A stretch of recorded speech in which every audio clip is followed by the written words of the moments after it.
বন্ধুরা, আমি শালমি আপনাদের কাছে আবারও নিয়ে চলে এসেছি একটা একদিনের ছোট্ট ভ্রমণ গাইডের সন্ধান। হাতে একদিন সময় থাকলে চলে আসুন হাওড়া থেকে মাত্র 30 মিনিটের দূরত্বে অবস্থিত হুগলি জেলার গঙ্গাপাড়ের ছোট্ট শহর ভদ্রেশ্বরে, আর ঘুরে নিন এখানের দ্রষ্টব্য স্থানগুলি। ট্রেনে 30 মিনিটের সফর সেরে ভদ্রেশ্বর স্টেশনে নেমে প্রথমেই একটি টোটোতে চেপে চলে আসুন ভদ্রেশ্বর বাজারের কাছে অবস্থিত বাবা ভদ্রেশ্বর শিব মন্দির। বলাই বাহুল্য ওনার নামেই এই শহরের নামকরণ। তাই বাবা ভদ্রেশ্বরকে প্রণাম জানিয়ে এবার চলে আসুন পায়ে হাঁটা মিনিট 5 দূরত্বে অবস্থিত তটিনী স্টপেজে। এখানে ঘুরে নিন গঙ্গাপাড়ে বসা একটি ছোট্ট হাট। ভদ্রেশ্বর পৌরসভার তত্ত্বাবধানে সম্প্রতি কয়েক বছর হলো শুরু হয়েছে এই অভিনব হাটটি। প্রতি বুধবার বিকেল 4টে থেকে সন্ধ্যা 6টা পর্যন্ত চলে এই হাটের বেচাকেনা। স্থানীয় নানা মানুষ নানা রকমের জিনিসের সম্ভার নিয়ে খোলা আকাশের নিচে ছোট্ট একটি চাদর পেতে তাদের সামগ্রী নিয়ে বসেন। হস্তশিল্পের নানান জিনিস, ঘর সাজানোর সামগ্রী, পূজা সামগ্রী, রকমারি বাহারি গাছ, এমনকি একেবারে বাড়ির স্বাদে হাতে তৈরি বিভিন্ন সন্ধ্যাকালীন স্ন্যাক্স সব পাওয়া যায় এই হাটে। তটিনী হাট সংলগ্ন গঙ্গার ভিউটিও বড়ই সুন্দর। অনায়াসে বিকেলে একটু বসে জিরিয়ে নেওয়া যায়।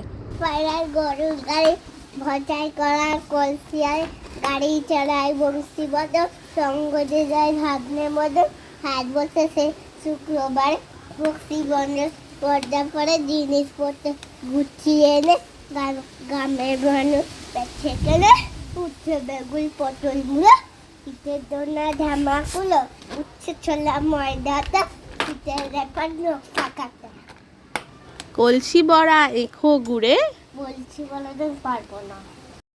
তটিনী হাটে ঘুরতে ঘুরতে আমার কন্যার কণ্ঠে রবি ঠাকুরের লেখা আবৃত্তি খানিক শুনলাম গঙ্গাপাড়ে বসে। বড় মনোরম লাগলো বিকেলটা। প্রসঙ্গত বলে রাখি, একদিনের সময় নিয়ে এলে ভদ্রেশ্বর ভ্রমণটি বিকেলের দিকে রাখাই ভালো। সকালের দিকটা ঘুরে নিন প্রতিবেশী ফরাসি উপনিবেশের শহর চন্দননগর। চন্দননগরের মনোরম স্ট্র্যান্ডের ঘাট, রবীন্দ্রনাথ ঠাকুরের স্মৃতি বিজড়িত পাতালবাড়ি, প্রাচীন নন্দদুলাল মন্দির প্রভৃতি ঐতিহাসিক স্থান ঘুরে বিকেলে ভদ্রেশ্বর আসাই সুবিধাজনক।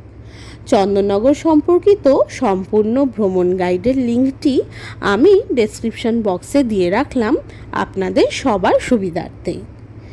তটিনী হাট ঘুরে এবার আমাদের ভদ্রেশ্বর ভ্রমণ পর্বর প্রায় শেষ সময় চলে এলো। এবার আমরা তটিনী থেকে একটি টোটোয় চেপে চলে এলাম ভদ্রেশ্বর বাবুর বাজার এলাকা সংলগ্ন প্রাচীন অন্নপূর্ণা মন্দিরটি দর্শন করতে। বাবুর বাজারের তেলিনী পাড়ায় এই অন্নপূর্ণা মন্দিরটির বয়স আনুমানিক প্রায় 250 বছর। ভদ্রেশ্বর এলাকার তৎকালীন জমিদার বৈদ্যনাথ বন্দ্যোপাধ্যায়ের দ্বারা গঠিত এই প্রাচীন মন্দিরটিতে শিব দুর্গার মূর্তিটিও বড়ই সুন্দর। অন্নপূর্ণা মন্দির ঘুরে চাইলে কাছেই চন্দননগর বারাসাত অঞ্চলে অবস্থিত প্রসিদ্ধ মিষ্টির দোকান সূর্য কুমার মোদকের বিখ্যাত জল ভরা খেয়ে একটি টোটো চেপে মানকুণ্ডু স্টেশন থেকে ট্রেনে চেপে সুন্দর একটি ভ্রমণের স্মৃতি নিয়ে ফিরতি পথ ধরতে পারেন। আমার বলা আজকের এই ছোট্ট ট্যুর গাইডটি করতে মাত্র 50 টাকা মতন খরচা হবে। তবে যদি চন্দননগর এবং ভদ্রেশ্বর একত্রিত করে ঘোরেন তবে একটি টোটো রিজার্ভ করেও ঘুরতে পারেন।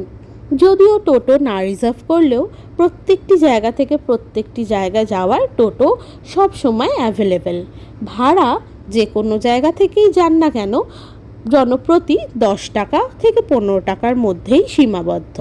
তাই আমার মতে বলে এই ভ্রমণটি যদি চন্দননগর ও ভদ্রেশ্বর শহর দুটি একত্রে করেন তবুও আপনাদের সারাদিনে 150 টাকার মধ্যে সম্পূর্ণ সুন্দর একটি ভ্রমণ সম্পন্ন হবে। তবে খাওয়া দাওয়া এবং কেনাকাটা সম্পূর্ণ নিজস্ব ব্যাপার। এই ভিডিওটি ভালো লাগলে সাবস্ক্রাইব করে সঙ্গে থাকবেন। ধন্যবাদ। Happy travelling.